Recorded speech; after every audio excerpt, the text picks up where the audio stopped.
nosotros representamos el grupo a favor y ellos dos representarán el grupo en contra. Nosotros queremos defender la eutanasia desde el punto de vista de la dignidad y la libertad del paciente. Queremos afirmar la importancia de la vida y su valor, pero solo cuando esta vida da lugar a todas las libertades que necesitamos para llamar esta vida digna. Cuando nosotros decimos estar a favor de la eutanasia, nos referimos a los casos donde la eutanasia es una opción. Es aquello que puede sacar a alguien de una situación increíblemente dolorosa, increíblemente que lo invalida a tal punto que verdaderamente su forma de vivir ya no es una que podemos decir digna. Queremos evitar casos donde se produce el encarnecimiento médico. Queremos que, muy a pesar de que haya todavía maneras de continuar en la vida de una persona, que esta vida se pueda elegir sobre ella y que se pueda elegir la mejor opción, la que venga de la propia libertad del paciente y la que le permita una vida y muerte digna.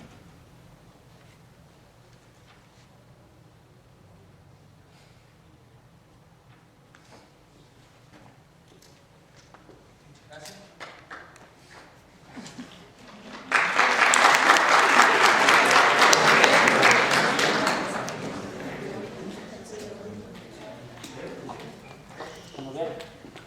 Bien, buenos días a todos, señores, señoritas. Me gustaría que hiciéramos algo juntos. Me gustaría que cerráramos los ojos. Y me gustaría que os imaginarais caminando por una playa. Y que mientras vais caminando, de la mano, lleváis una de esas personas que os hacen felices.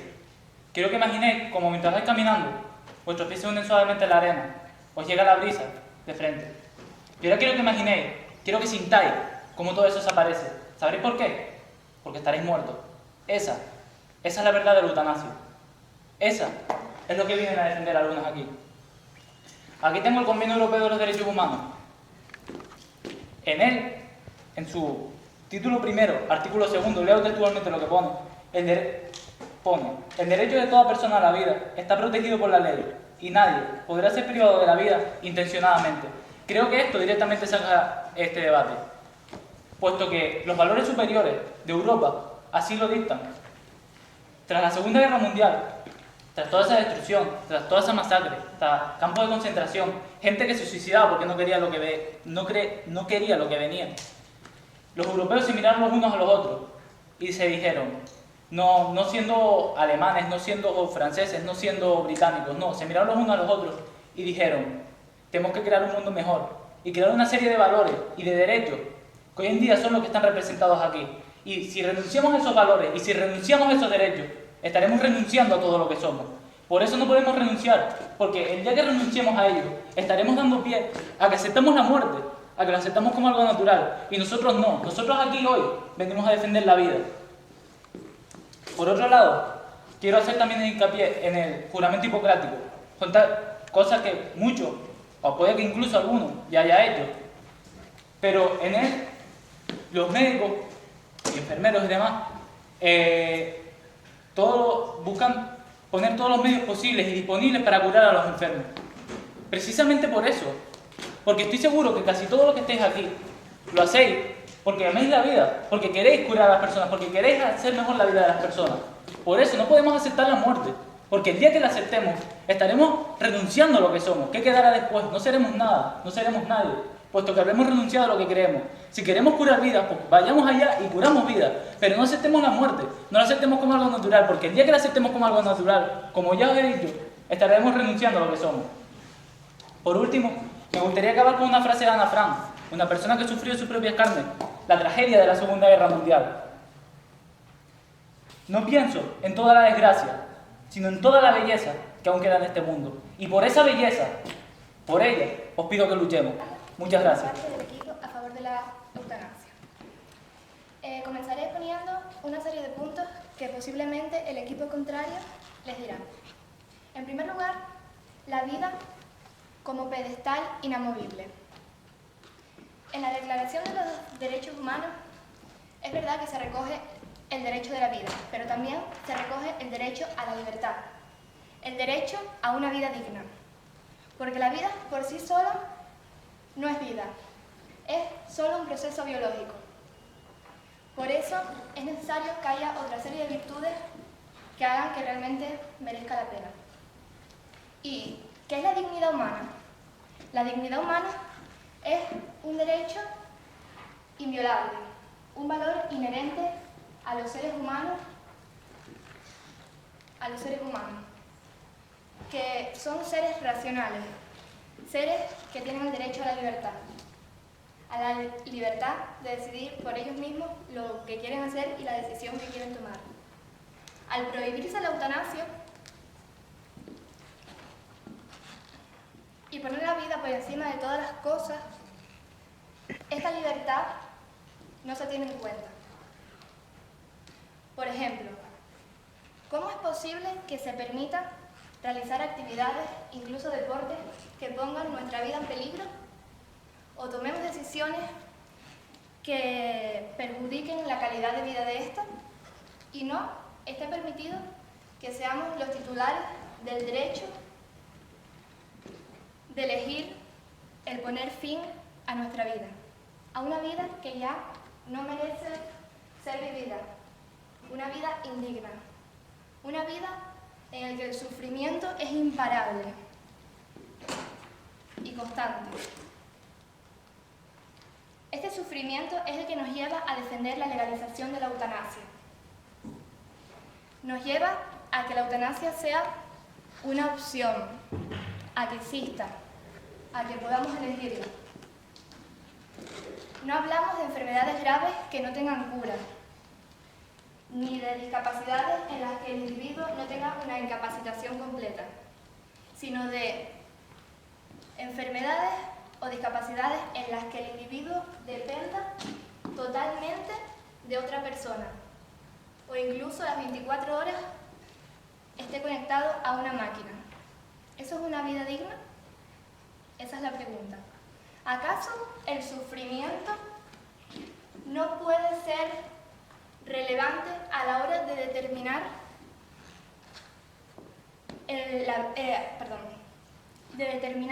la dignidad de una persona? ¿No habría que tenerlo en cuenta?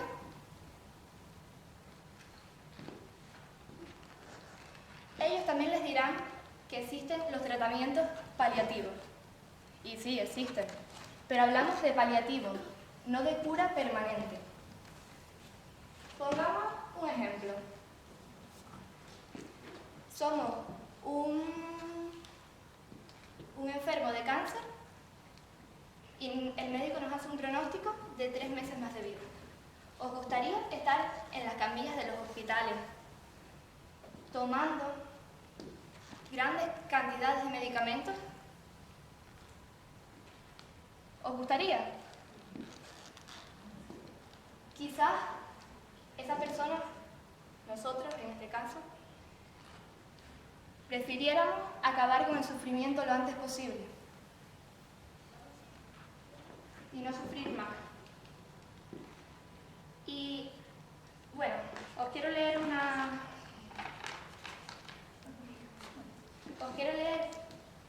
palabras de Echevarría, una mujer que consiguió en España, en Andalucía, la eutanasia tras luchar muchos años. Estoy harta de vivir así y de depender de todo el mundo. Quiero una inyección que me paralice el corazón. No es justo vivir así. Mi vida es soledad, vacío y opresión. No acepto que medios artificiales me mantengan en vida. Y bueno, aquí vemos el sufrimiento reflejado por las personas que no quieren seguir aquí, que prefieren morir y descansar. Y para acabar, me gustaría que durante el debate reflexionarais sobre lo que voy a decir. Nuestros compañeros solo están considerando una opción, mientras que nosotros vemos ambas como una elección. Bueno, mi nombre es Alberto Dieter, represento al equipo que está en contra de la eutanasia. Bueno, antes de nada, me gustaría un poco ponerlos en situación, aunque seguramente muchos de ustedes ya sepan los tipos de eutanasia que hay. Tenemos la eutanasia pasiva, que básicamente es la persona que decide no alimentarse, no beber, no hidratarse y por tanto va decayendo hasta la muerte. Segunda, la eutanasia activa, que es cuando a alguien se le administra el tratamiento de la eutanasia, como el caso que ponía ella. Y tercero, el suicidio asistido, que simplemente es, bueno, pues no hay una eutanasia activa, simplemente te explican cómo suicidarte, así de claro, ¿vale? Y es uno el que se administra la eutanasia. Bueno, una serie de argumentos que nuestro equipo cree que son más que considerables para tener en cuenta. Me ha hecho gracia como el otro equipo presupone lo que nosotros vamos a argumentar antes de ni siquiera dejarnos hacerlo, ¿no? Bueno, han dicho que la vida no es vida, que solamente es un proceso biológico. En nuestra opinión es una visión bastante simplista de la realidad. La vida es amor, la vida es felicidad, la vida es tristeza, la vida son momentos alegres, felices, la vida son muchísimas cosas y no solamente un proceso biológico. La vida es muchísimo más que un proceso biológico. Hablamos de libertad, vamos a ver. Libertad, creo que todos estaremos de acuerdo en que es la decisión que uno toma cuando es plenamente consciente de la decisión que está tomando y que tiene sus capacidades y sus facultades al 100%. Estaremos todos de acuerdo que una persona que pueda padecer una enfermedad psicológica o que esté en una profunda depresión no es una persona que pueda decidir de manera 100% eficaz o 100% realista consigo misma si quiere o no quiere la eutanasia. También se da el caso de la persona que dice, oye, pues si a mí me llega esta situación, me gustaría que me administraran la eutanasia. Bueno, y si mientras llega esa situación se arrepiente y no tiene la capacidad de comunicarse para decir que se ha arrepentido de la administración de la eutanasia y finalmente se la administran, dejamos esa cuestión al aire.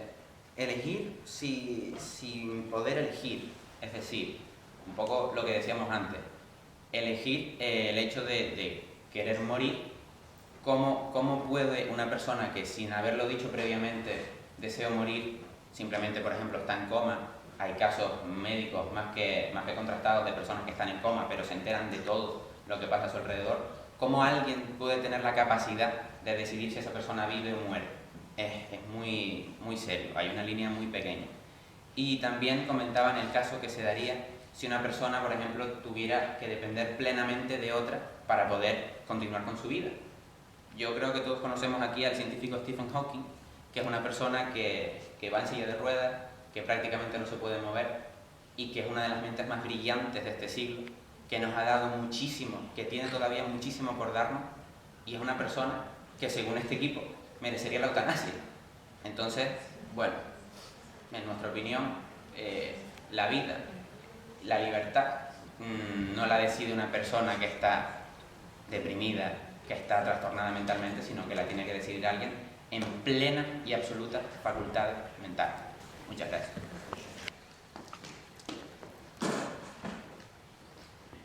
Yo me llamo Sergio, estoy de parte del equipo a favor de la eutanasia y vengo a hacer una pequeña argumentación, una pequeña refutación a las cosas que comentaba el compañero.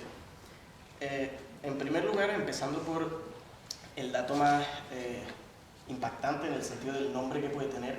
En el caso de Stephen Hawking, y enlazándolo con lo que comentábamos de la libertad, nosotros no hemos dicho en ningún momento que una persona merezca la eutanasia. Hemos dicho que una persona tiene que tener la libertad para decidir si quiere tomar la decisión de acabar con su vida en su peor momento. No nos arrogamos el derecho de señalar a aquellos que la merecen. Cuando decimos que una persona merece la eutanasia, no nos referimos a que la merece en un sentido de estado paternalista, en un sentido de estado que señala a las personas que merecen la muerte, sino lo decimos en un sentido de que merece la opción, merece la libertad de poder tomar un camino que, tal y como va la argumentación del equipo que tenemos en contra, no puede tomar. Porque a eso quería llegar. Se han nombrado sobre la incapacidad, la supuesta incapacidad de los individuos en su momento de sufrimiento y dolor más grande. Pero sin embargo se ha nombrado un individuo que en un momento de dolor y sufrimiento ha llegado a ser uno de los científicos más grandes de nuestra era. Tenemos por un lado una argumentación que nos dice que las personas en este caso que están pidiendo la muerte, personas como Ramón Sampedro, película famosa Mar Adentro, que estaban pidiendo que se le administrara la eutanasia, porque estaban en una situación en la que ni él mismo se la podía aplicar mediante suicidio asistido, ni podían dejar de darle de comer porque estaba consciente, con lo cual precisaba de una eutanasia activa, que alguien le ayudara a morir, y lo estaba pidiendo. Nosotros no nos arrogamos el derecho de decir que esta persona merezca la eutanasia, pero según esta línea lógica argumental, ellos se arrogan el derecho de decir que esta persona no está en su cabal. Bien, respecto a la legislación, a la depresión, a las enfermedades mentales que pueden lograr que un individuo no tome siendo la decisión correcta respecto a la eutanasia. En derecho tenemos una figura que se llama la incapacidad. La incapacidad es cuando tú, total o parcialmente, no puedes tomar decisiones por ti mismo. Si existe una incapacidad que te impide comprar una casa porque tienes una enfermedad mental, nosotros asumimos como correcto que en el caso de que exista una plena incapacidad de la persona, no pueda decidir sobre su propia vida, en el sentido de la eutanasia. Y hablamos también del convenio de derechos europeos, de los derechos europeos de los derechos humanos, efectivamente, junto con la Ley de Autonomía del Paciente promulgados después de la Segunda Guerra Mundial. La última vez que miré un mapa, Holanda y Bélgica estaban en Europa y tienen legislación sobre la eutanasia. Y es bastante clara en el sentido de precisa de consentimiento por parte del paciente, precisa de el informe de 2 médicos, en el caso de Holanda, de hecho, de 2 o 3 médicos en el caso de que además se padezca algún tipo de enfermedad psicológica que no te incapacite del todo. Porque esa otra, tú puedes tener depresión y probablemente alguno en la sala conozca a alguien con depresión que no está incapacitado legalmente. O sea, que tiene una depresión, trata de vivir con ello. Es bastante clara la ley al respecto, precisa del consentimiento, precisa de 2, o en el caso de Holanda, 3 médicos, precisa de que sea una enfermedad terminal, precisa de que la persona esté en su cabal, esté capaz, o en el caso de que sea menor, esté emancipado, y precisa que se esté sufriendo un sufrimiento intolerante y así lo acrediten los médicos. Mire, nosotros no estamos afirmando que haya personas que merezcan morir. Estamos afirmando que hay personas que merecen decidir sobre la muerte en el momento en el que su vida deja de tener sentido por el dolor y el sufrimiento en el que se encuentran, por estar en su peor momento, porque están en su peor momento. No estamos hablando de aplicarle la eutanasia a una persona que tenga una depresión profunda. No estamos hablando de aplicarle la eutanasia a una persona que haya perdido una pierna. Estamos hablando de casos en los que literalmente lo único que puedes hacer a veces es mover la cabeza. Mover la cabeza y es lo único que te podría ayudar para lo único que quieres, que es acercar la cabeza a un vaso en el que haya un medicamento que te libere el sufrimiento que llevas sufriendo durante años y años y años.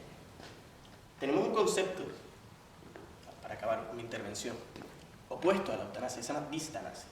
La distanasia, también conocida como encarnizamiento médico, es alargar la vida del paciente sin más objetivo que alargar la vida del paciente. Nosotros no decimos que la vida sea solo un proceso biológico, sino que el hecho de alargarla y de hacerla sufrir de esa manera, la está convirtiendo en un proceso biológico. Gracias. Bueno, en su peor momento, decían, en su peor momento, es el momento en el que se administra la eutanasia, es su peor momento, exacto, su peor momento.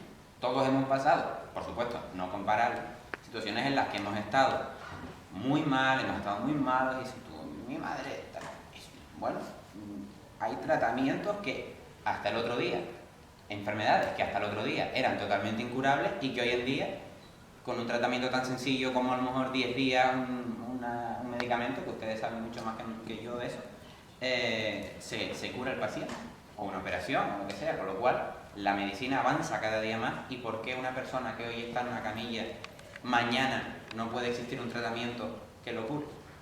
Su peor momento, efectivamente, su peor momento. Lo mismo, hablaban de Holanda, 300 bebés al año que nacen con algún tipo de discapacidad, se les administra la eutanasia porque, bueno, o se cree que no van a tener una vida digna, o una vida, como ellos decían antes, inválida. Invalida su vida. En nuestra opinión, la vida es mucho más que eso. Y, bueno, básicamente, vivir o no vivir no es una opción tan sencilla como me gustaría incidir en esto. No es una opción como me compro una casa o no me la compro, es una opción como dejo de tener la capacidad de tomar decisiones en mi vida, porque no voy a tener ni siquiera eso en vida. Cuando hablamos de libertad, la libertad máxima es la de decidir sobre la vida de uno. Y esa libertad no es una que venga impuesta por los demás. En el momento de dar la opción de la eutanasia, es una opción que se le da al paciente a realizar por sí mismo y para sí mismo. Que el doctor imponga eutanasia es una idea absurda, porque la misma idea de la eutanasia viene desde la dignidad y la libertad propia del paciente. Los paliativos son una opción, es verdad, pero es que no invalidan la eutanasia. La eutanasia es una opción aparte. Los paliativos siguen existiendo, siguen siendo un recurso invaluable para personas en situaciones terminales, para aquellos que decidan tomar esa ruta, y para los que no, tienen la libertad máxima, la libertad de dejar de tener libertades, como muy bien dijeron, pero igual es una libertad, y una que se le debe dar a la gente, y una que se puede poder elegir. Muchas gracias.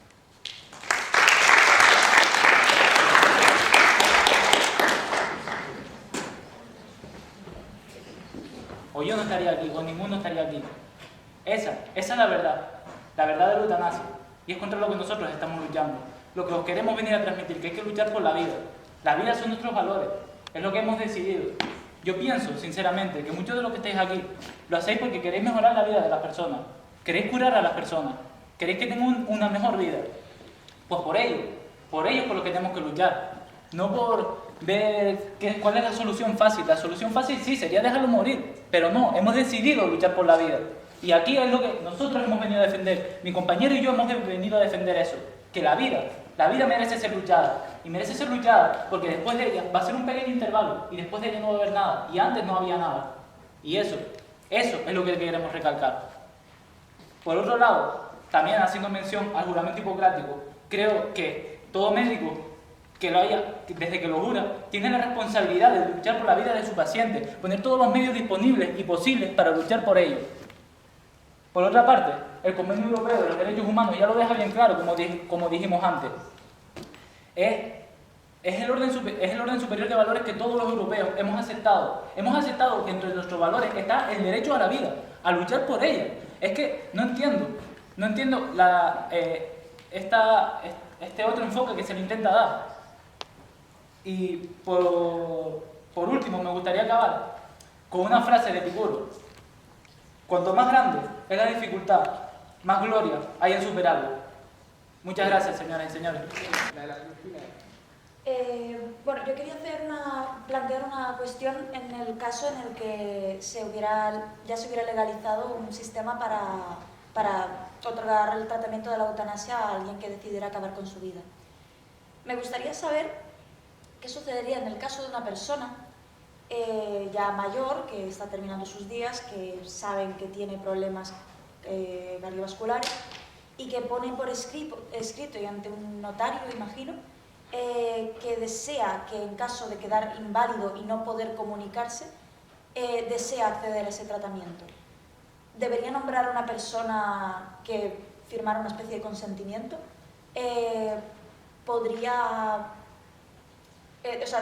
¿Hasta qué punto sería válido? Y sobre todo, ¿qué pasa con una persona que no veía esto venir, sino una persona joven que ha sufrido un accidente y se ha quedado en coma durante, indefinido? Como dijo el compañero, yo soy estudiante de Derecho. Nosotros en Derecho normalmente se nos enseña, cuando vemos historia del derecho o vemos teoría del derecho, que muchas de las leyes que vemos y muchas de las normas que vamos creando los seres humanos en sociedad a lo largo del tiempo tienen que ver muchas veces con cosas, con modelos que ha habido antes. El sistema holandés y el sistema de Bélgica, el sistema del estado de Oregón en Estados Unidos, de Colombia y de Canadá, normalmente lo que contempla, y Luxemburgo, nadie se acuerda de Luxemburgo. Bueno, cuando les interesa si se acuerdan de Luxemburgo. No, lo que tenemos es un modelo ligeramente parecido a lo que hablaríamos aquí de la donación de órganos. O sea, hay una respuesta predefinida. Si tú no has dicho quiero donar mis órganos, el sistema legislativo en cuestión, bueno, te dice, el sistema jurídico en cuestión, perdón, te dice si esos órganos se van a donar o no. Si tú dejas por escrito, y en España tenemos un carnet y todo, si tú dejas por escrito que quieres donar tus órganos, en el momento de tu muerte, si es posible, pues donarás tus órganos. Si tú dejas por escrito que quieres que se te aplique la eutanasia, cosa que sería posible en un sistema que así lo permitiera, de libre elección en el momento que llegara, incluso aunque no llegue, en el momento que llegara, tenemos el caso de, bueno, no es un caso directo de incomunicación porque el paciente podía comunicarse moviendo el pulgar, pero hubo un caso en Francia de un bombero que, volviendo de casa en su moto, lo atropelló un camión, no había dejado ningún tipo de escrito y fue un caso bastante mediático en Francia precisamente porque no se podía determinar el caso de un paciente inconsciente. Si hubiera habido un sistema detrás de eutanasia que le hubiera permitido dejar un escrito, como el ejemplo que tú me pones, una señora o un señor que llegado al final de sus días ha dejado un escrito anteriormente ante dijiste una persona responsable, que eso se llama apoderado o albacea en el caso de la gerencia, hablaríamos efectivamente, podrías tú dejar por escrito, si en el momento de tus días no tienes la cabeza en plenas condiciones, lo que te pasaría a ti con tu vida. Eso a día de hoy en España no lo puedes hacer. Puedes hacer un escrito ante notario diciendo que desearías que se te aplicara la eutanasia pasiva. Que después ese escrito se tome como válido o no, depende del juez que te toque, básicamente. En el caso belga, en el caso holandés, en el caso de los países que comentábamos antes, sí que puedes dejar eso. Y en el caso de una enfermedad psicológica, ahora hablando un poco de lo que estaba hablando antes de las enfermedades psicológicas, de las depresiones. En el caso... en el caso holandés se está empezando desde hace 2 o 3 años, desde hace un par de años, a plantear el caso de la eutanasia en enfermedades mentales graves.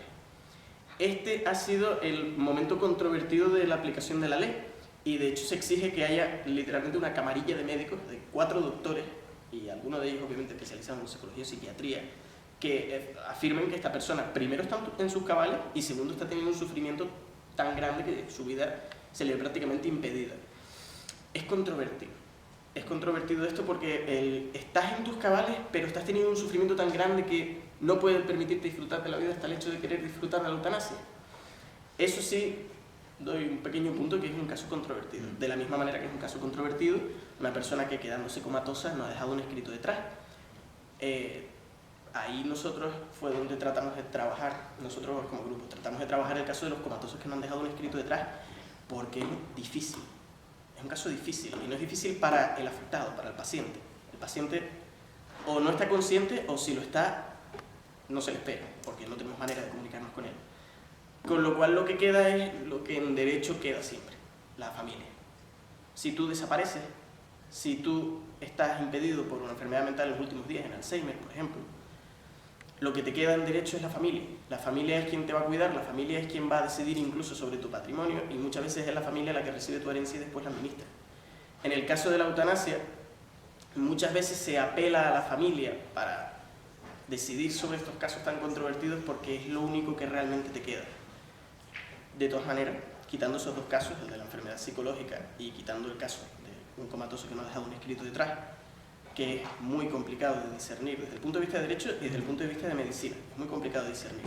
Dejando a un lado eso, volviendo a tu pregunta, sí, podrías dejar un escrito, sí, podrías dejar un apoderado que decidiera sobre ti y sí, podrías elegir la eutanasia si el sistema te lo permitiera.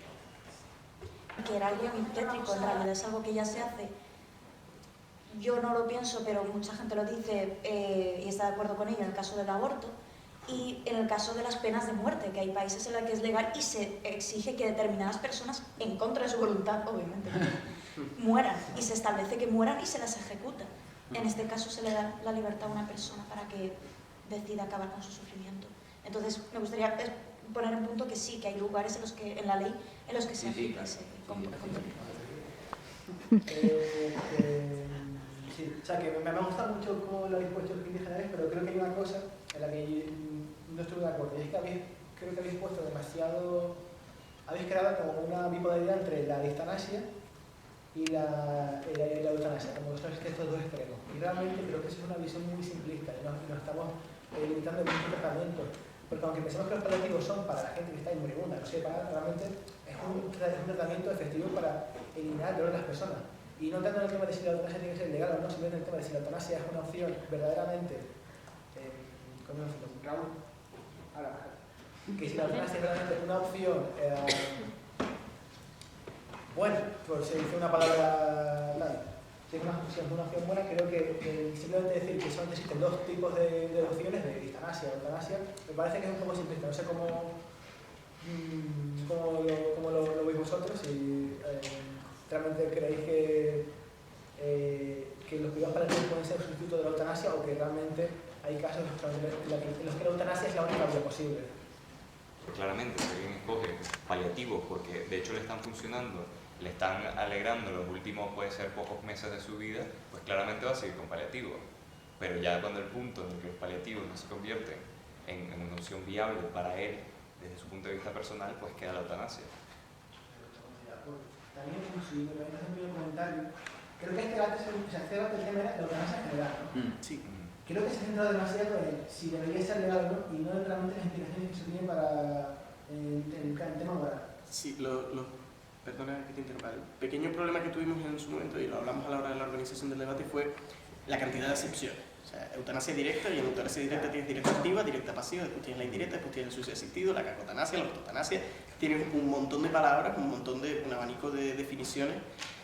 El debate se podía haber alargado bastante, sí, se podía haber centrado en el tema de la moralidad, se podía haber centrado en el tema ético, se podía haber centrado en el tema incluso del paciente, pero hemos tratado de enfocarlo en el caso de que sea, entendiendo legal como bueno, aceptado, como pero es que realmente hay que asumirlo bastante. Claro, Legal como bueno. ¿cómo decir esto? Que existen muchísimos casos. Hay casos de coma, de cáncer, bueno, está claro que hay muchísimas excepciones por las que se puede decidir si sí o si no a la eutanasia. Yo desde mi punto de vista veo la eutanasia como un suicidio legal, porque realmente una persona a la que tú, aquí en España, bueno, yo creo que no está permitida la eutanasia. Si una persona está, bueno, sea el caso que sea, si no quiere seguir viviendo y no le permite la eutanasia, puede ser capaz perfectamente de suicidarse. Suena duro, pero es así. Y, a ver, yo estoy a favor de que cada uno es libre de hacer lo que quiere, de que nosotros nos diferenciamos de los animales y de todo lo demás, porque nosotros tenemos inteligencia, porque somos capaces de hablar, de pensar, de tomar nuestras propias decisiones. Y claro, yo no le recomendaría a alguien la eutanasia como futura médico. Pero claro, es que cada uno es libre. Entonces, viendo el caso, yo quería preguntar, por ejemplo, pongamos un caso en concreto. Un familiar cercano está en coma. Sabemos que, bueno, un coma puede durar un determinado tiempo, ¿no? Puede durar muchísimo, puede durar poco. Entonces yo les quería preguntar, si ustedes tuvieran en sus manos la capacidad de decidir, bueno, a todos en sí, si tuvieran la capacidad de decidir sobre un familiar suyo, el que siguiera o no, ¿qué decidirían? Porque no es algo fácil, ¿no? Porque ahora mismo puedes estar a favor de la eutanasia y decir sí, pero yo creo que también se pueden tener momentos de tener esperanza y no tener esperanza. De, por ejemplo, que estén en contra y que digas, es que yo ya no puedo más, yo no puedo seguir con esto, yo no puedo estar durante años yendo a ver a alguien que no me contesta. Pues yo pienso que no debe ser nada fácil, pero claro, eso es lo que les quiero preguntar a ustedes. ¿Qué harían en esa situación? Es verdad. Si se llegan a plantear lo que supondría para lo que vamos a ser médicos en un futuro, ver a una persona que no sabemos que no tiene solución y que aunque el tratamiento salga mañana, realmente cuando se empiece a comercializar esa persona ya estará muerta. Ver a esa persona sufrir, eso nos afecta a nosotros también. O sea que eso también se lo tienen que plantear, que hay veces que no hay más, no hay remedio. Pero bueno, un poco como la cuestión del abogado que tiene un cliente que cree que no es inocente o que es culpable y que lo tiene que defender. En ese momento, el abogado no es quien tiene la capacidad de juzgar si esa persona es culpable o no, porque para eso precisamente está el juez. Se da mucho en los casos de los abogados de oficio. Entonces, si, en nuestra opinión, si un médico, un sanitario, se mete en una dinámica eutanásica, y contempla la eutanasia como una opción, como otra cualquiera, para empezar rompe el juramento hipocrático, que es un poco la máxima de todo el personal sanitario, ¿no? Y segundo, pues eso, se mete en una dinámica de la que, bueno, y si este sí, ¿por qué el otro no? Es un tema controvertido, lo hemos visto, y es una línea muy finita la que separa una opción de la otra, está claro. Pero la opción de la no opción, que es la opción de la no vida, es una no opción. Están nombrando el juramento hipocrático y todo eso. O sea, el médico es la persona que se encarga de tu salud y tal, pero tampoco es una persona que decida por ti.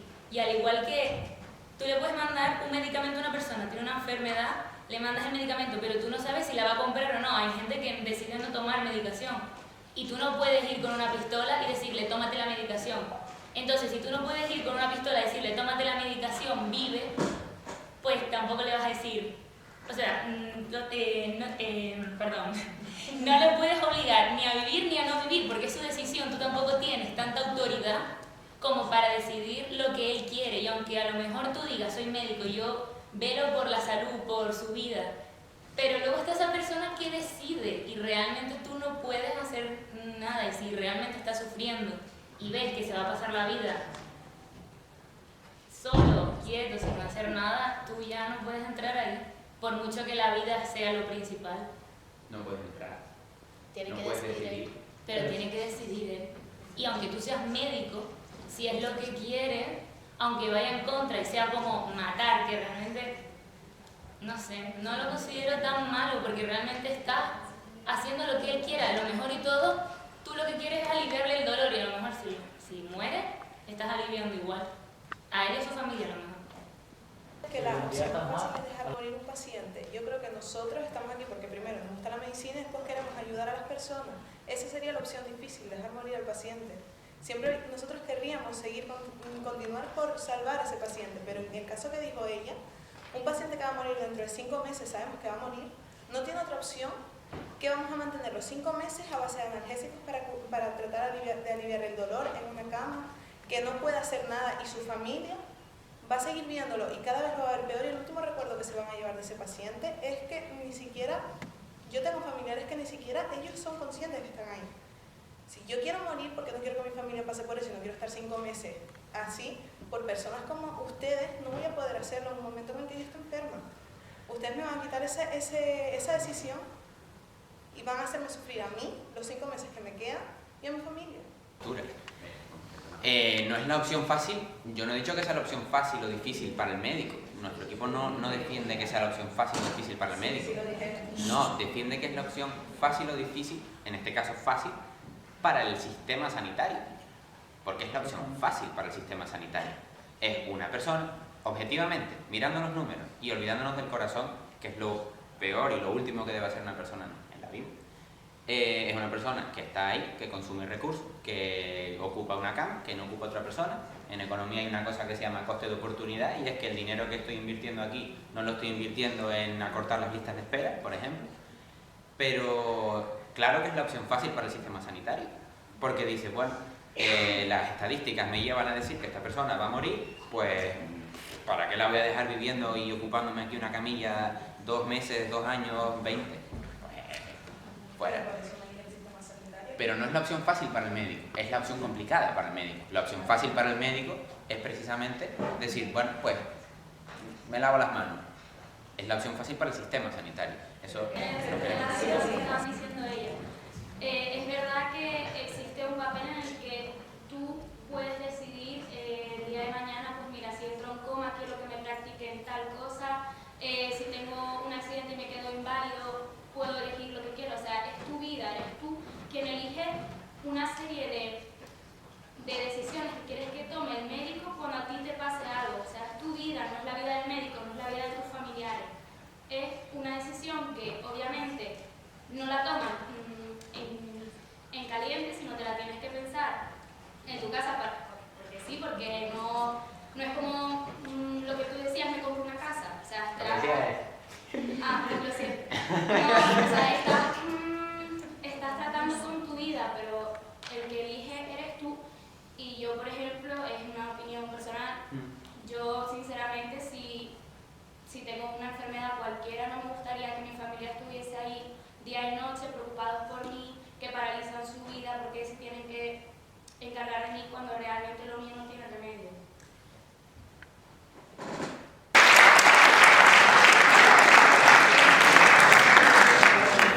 Para concluir, para demostrar quién consideramos entre todos que ha ganado este debate.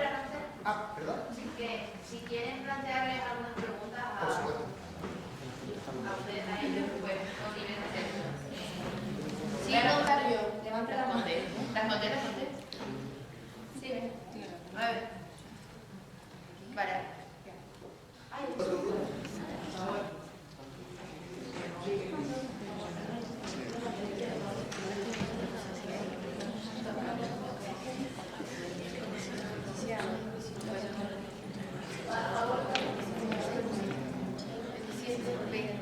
Levante la mano, chicas. 28, 29, 30, 31 aquí. 31 aquí y 13 allí. Vale, bueno, les pido un fuerte aplauso para los debatientes.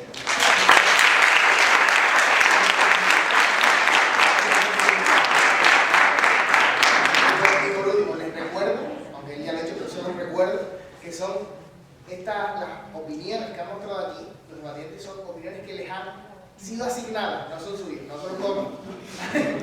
Les han tocado. A mí me gustaría decir lo que tú dijiste allí. Sí, estoy totalmente de acuerdo contigo.